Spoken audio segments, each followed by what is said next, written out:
I grew up in the small town of Elgin, Oklahoma, and we lived on a Po side of town because that O and the R was way too expensive, you know what I'm saying? So the Po side.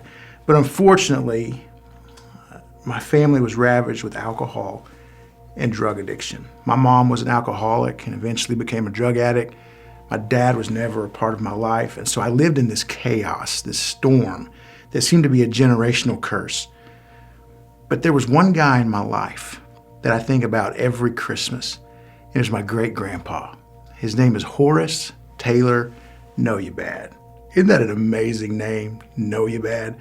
It's a strong Comanche name. I used to imagine that my name was Know You Bad. I practiced it like, Mike, Know You Bad. You know what I'm saying? Like, that just got a really cool ring. And so anyway, what was special about him, and especially at Christmas, was it seemed like in the midst of all the chaos and all the junk that was going on because of our issues, my great-grandpa Taylor, and I remember just being a little boy.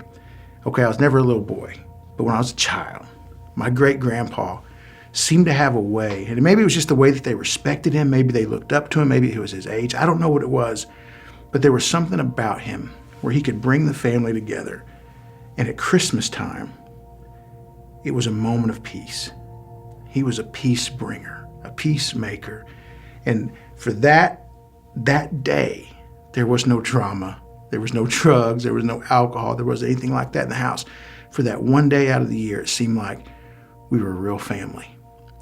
And so as you step into Christmas, I don't know what you're going through. I don't know what your family's like. You know, I tell people all the time, maybe your family's like Leave It to Beaver, while mine was like the Addams family. You know what I mean? Family's family. But what I do know is this, is that we celebrate on Christmas the birth of the ultimate peace bringer. It's Jesus.